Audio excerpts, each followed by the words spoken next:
আসসালামু আলাইকুম সুপ্রিয় দর্শক, সবার কি অবস্থা? আশা করছি ভালো আছেন। আমার আজকের রেসিপিটা যদি আপনাদের ভালো লাগে প্লিজ অবশ্যই পেজটা ফলো করবেন এবং ইউটিউব থেকে দেখলে চ্যানেলটা সাবস্ক্রাইব করতে ভুলবেন না। তো আজকের রেসিপিটা হচ্ছে খুবই মজাদার একটা আইটেম, যেটা আমরা সবাই বিয়ে বাড়িতে গেলে খেতে পারি। আর বিয়ে বাড়ির এই আইটেমটা যদি আপনারা বাসায় ইজিলি বানাতে পারেন, বুঝেন ব্যাপারটা কেমন হবে। তো কথা না বাড়িয়ে প্রথমে আমি এখানে নিয়েছি 2 কেজি গরুর মাংস, আর এগুলো সামান্য পরিমাণ চর্বিযুক্ত নিয়েছি। তাতে দিয়েছি 2 টেবিল বড় চামচ রসুন বাটা, তারপর দিব আমি আদা বাটা। আদা বাটাটাও সেম চামচ দিয়ে দিয়েছি আমি 1 টেবিল চামচ। আর আদা বাটাটা আপনারা যদি ছোট টেবিল চামচে ব্যবহার করেন সেক্ষেত্রে দেবেন 2 টেবিল চামচ, রসুন বাটা দিবেন 3 টেবিল চামচ। গরম মশলাতে যা বাসায় অ্যাভেলেবেল আছে সেটাই দিতে পারেন, কিন্তু স্টার মশলাটা দিলে ভালো স্মেলটা একদম পারফেক্ট আসে। এলাচি, দারচিনি, তেজপাতা দিয়ে তাতে আমি দিয়ে দিলাম হলুদ, লবণ, মরিচ। হলুদটা দিয়েছি আমি 1 টেবিল চামচ, মরিচটা দিয়েছি আমি এখানে প্রায় 3 টেবিল চামচের মতো। আর জয়ফল, জয়ত্রী গুঁড়ো করে রাখি আমি বাসায়, সেটা আমি দিয়েছি 1 টেবিল চামচের মতো, ছোট চামচে। তারপর গরম মশলা 1 চামচ। সব কিছুর পরে লাস্টে দিয়েছি সরিষার তেল।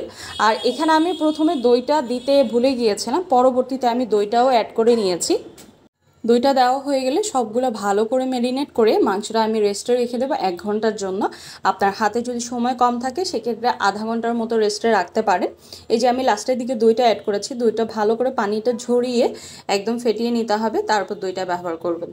আর এখানে দইটা ব্যবহার করা মাস্ট, আর রেস্টে রাখাটাও মাস্ট, মিনিমাম আধা ঘন্টা হলেও আপনাকে রেস্টে রাখতে হবে। তো সব কিছু ম্যারিনেট করা কমপ্লিট হয়ে গেলে এবার আমি চলে যাব পেঁয়াজ বেরেস্তা করার জন্য।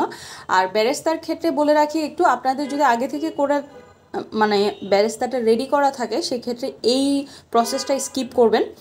আমি এখানে 1 কাপ তেল দিয়ে দিয়েছি, তাতে আমি প্রায় 1.5 কাপ পরিমাণ পেঁয়াজ কুচি দিয়েছি, বড় সাইজের 2টা পেঁয়াজ নিয়েছি, যেটাকে আমি বেরেস্তা করে নিব।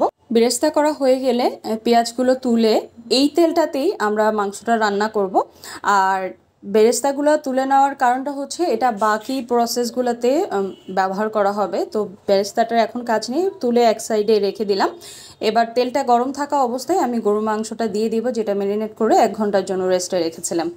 আর এই পর্যায়ে রেখে চুলার আঁচটা মোটামুটি হাই হিটে রাখতে হবে। হাই হিটে রেখে ঢাকনাটা দিয়ে দিবেন 10 মিনিটের জন্য। এ পর্যায়ে দেখবেন মাংসটা কষতে কষতে একদম পানিটা বের হয়ে যাবে মাংস থেকে। তো তখনও কিন্তু নেড়ে চেড়ে ভালো করে মাংসটা কষাতে হবে, বারবার নাড়তে হবে। আর কিছুক্ষণ পরপর নেড়ে দেওয়ার পর যখন দেখবেন এমন একটা পর্যায়ে চলে আসছে, মাংসের গায়ে পানিটা ছেড়ে দিয়েছে, তখন এখানে আমি যে পেস্টটা দিয়েছি, কাজু বাদাম এবং কাঠবাদাম একসাথে 10 থেকে 12টা ব্লেন্ড করে নিয়েছিলাম, তাতে দিয়েছিলাম সামান্য পরিমাণ পোস্তদানা। আর পোস্তদানাটা অবশ্যই ব্যবহার করবেন যদি একদম এক্স্যাক্ট ফ্লেভারটা চান, বিয়েবাড়ি যে রেজালাটা হয় সেই ফ্লেভারটা যদি চান, তাহলে অবশ্যই পোস্তদানাটা দিতে হবে। তো এগুলো কিছুক্ষণ ভিজিয়ে রাখার পরে আমি ব্লেন্ডটা করে নিয়েছি। আর এই পর্যায়ে ভালো করে মিক্স করে দিয়ে দিতে হবে। বাদামটা দেওয়ার পরে বেশ কিছুক্ষণের জন্য ঢাকনা দিয়ে আবার রেখে দিতে হবে। ঢাকনা দিয়ে বেশ কিছুক্ষণ রাখার পরে বাদামটা যখন একদম মাংসের সাথে ব্লেন্ড হয়ে যাবে তখন দেখবেন একদম ক্রিমি একটা টেক্সচার চলে আসছে মাংসের মধ্যে। আর এই পর্যায়ে আমরা দিয়ে দিব বাকি যেই উপকরণগুলো আছে সেগুলো। আর এখানে আমি একটু বলে রাখি, এই রেজালাটার কালারটা হবে একটু হোয়াইটিশ টাইপের, মাংসের যে পুরো একটা কালো বা লাল আমরা সবসময় রান্না করি সেরকম কিন্তু কালারটা হবে না। তো রেজালা বলতে গেলে এটা কিন্তু একটু কোরমা টাইপেরই বলা হয়। তো এখানে আমি কিশমিশ দিয়েছি প্রায় 10 থেকে 12টার মতো, তারপর কাঁচামরিচ দিয়েছি 5-6টা। আর দেওয়ার পরে আবার ভালো করে মিক্স করে এবার ঢাকনাটা দিয়ে ঢেকে রেখে দিব।